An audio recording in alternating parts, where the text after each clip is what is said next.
Universidad Veracruzana, Facultad de Arquitectura.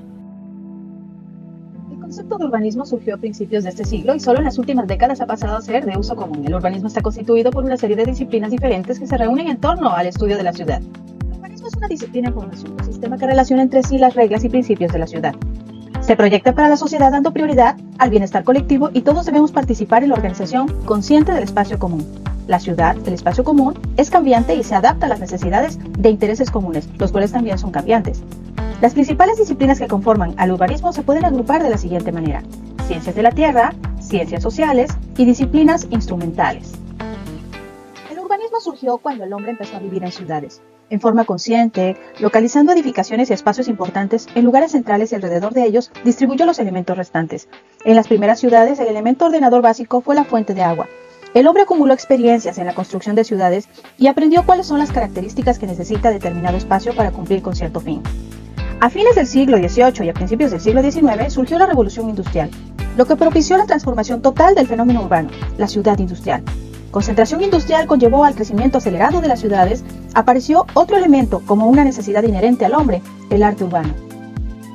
La planificación es el sistema encaminado a determinar la acción futura, método para plantear y resolver los problemas sociales que se materializan en obras concretas, llevando así la planificación urbana y regional. La evaluación es un proceso que permite retroalimentar y revisar constantemente la planificación. Planificación integral es el sistema de planear y resolver los problemas sociales de manera integrada al abarcar y relacionar todos los posibles enfoques. De acuerdo con el factor tiempo hay 3 niveles de planificación: a corto plazo de 2 a 5 años, a mediano plazo de 5 a 10 años y a largo plazo de 10 a 25 o a 50 años. De acuerdo con el factor espacio, los niveles de planificación son el internacional, el nacional, regional, estatal, municipal y local.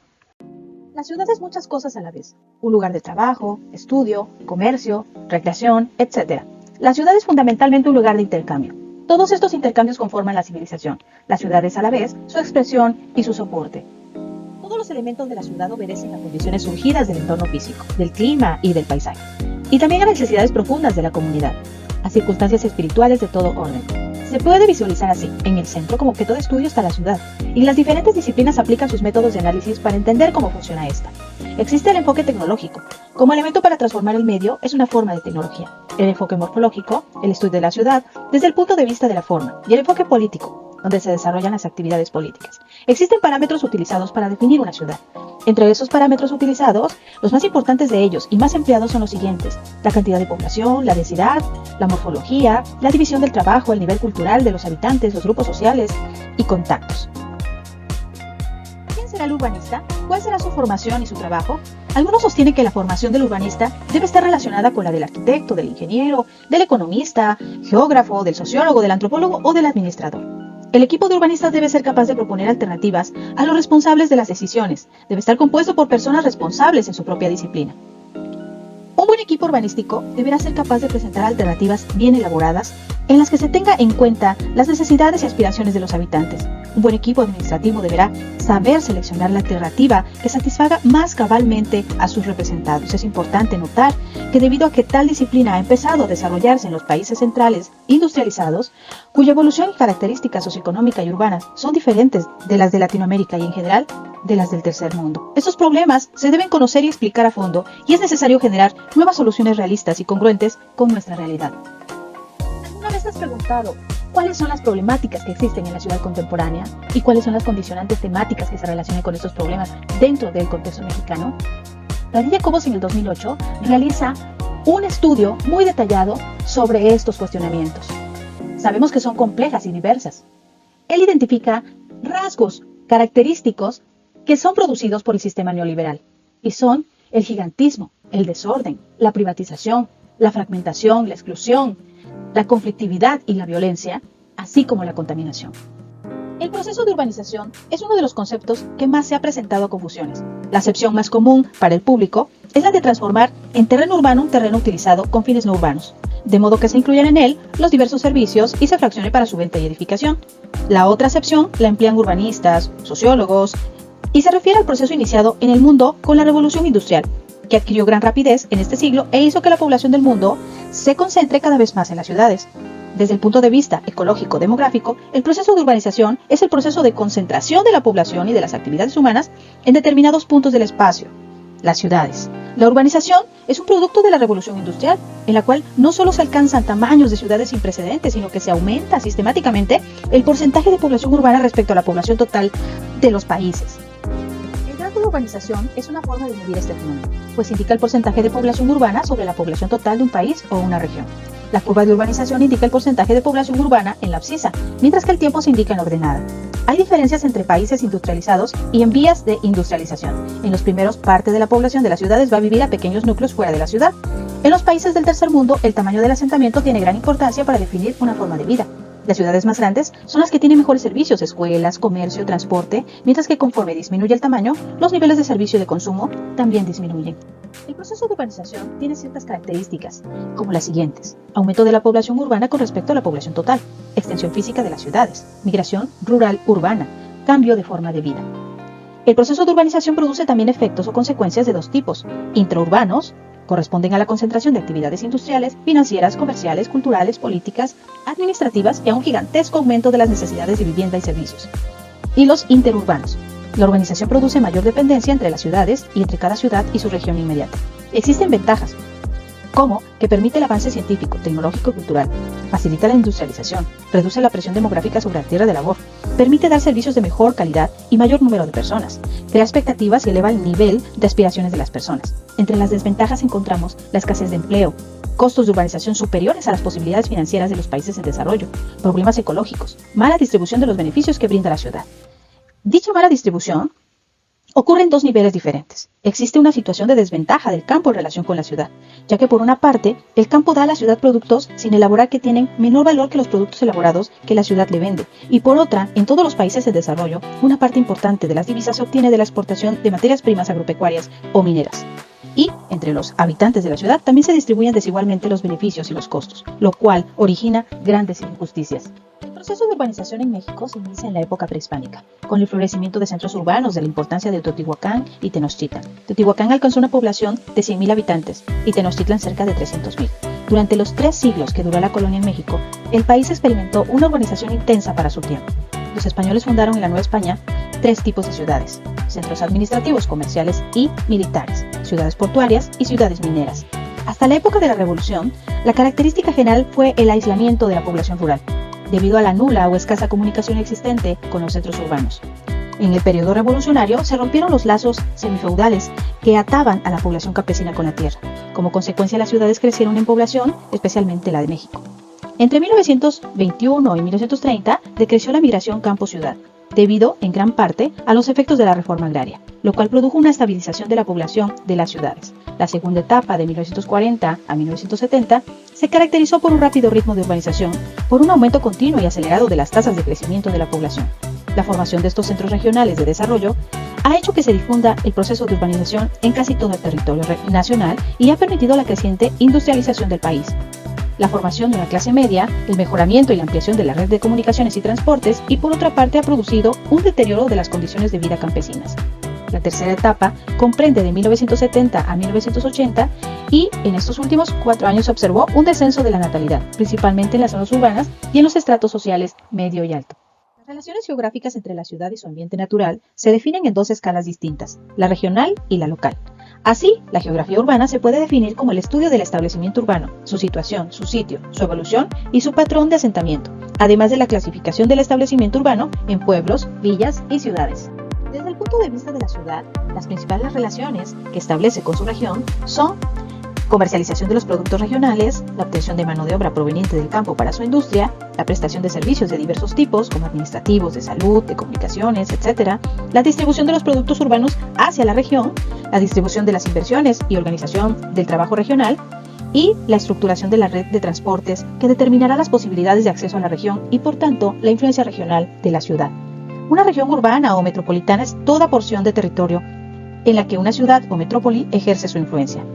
Un área urbana es el área construida continua y contigua con usos de suelo no agrícolas, no separada por ningún espacio rural e independiente de los límites políticos. La zona o área metropolitana es la suma de unidades político-administrativas que contienen el área urbana de una ciudad y las zonas inmediatas integradas social y económicamente con ellas. Metrópoli, es una ciudad que ha alcanzado un altísimo volumen de población, así como una gran diversificación de los servicios que presta y de los trabajos que ofrece. El fenómeno de conurbación se presenta cuando una ciudad al crecer anexa localidades que eran físicamente independientes, con lo cual forma un área urbana mayor que la original. La conurbación puede ser uninuclear si se ha producido por el crecimiento de una ciudad que ha absorbido poblados, o polinuclear si se ha formado por la unión de dos o más ciudades. La organización formal de las ciudades está compuesta por elementos urbanos reconocidos, como el sistema vial, los espacios verdes, como los jardines, parques urbanos, reservas ecológicas, parques nacionales, entre otros, las tramas urbanas, el equipamiento público y los elementos geográficos naturales. La forma urbana se puede definir como el patrón espacial de las actividades humanas y su manifestación concreta en el medio construido de las ciudades. La forma lineal es generalmente el resultado de una línea o espina de transportes o de la topografía natural que solo permite un crecimiento lineal. La disposición desordenada de malla o plato roto es una traza articulada que crece en forma orgánica. La forma de anillo se produce cuando una ciudad se desarrolla alrededor de un gran espacio abierto. La constelación se produce cuando hay una serie de ciudades con dimensiones semejantes, localizadas próximas unas de otras. El satélite o satélites corresponden a una constelación de pequeñas ciudades que se distribuyen alrededor de una ciudad principal. Estructura urbana. Constituida por una serie de elementos físicos destinados a la realización de actividades distintas. Habitación. Se puede clasificar en residencial media y popular, de acuerdo con el estrato socioeconómico que la ocupa, o en unifamiliar, dúplex o multifamiliar, según el número de familias que ocupen cada unidad.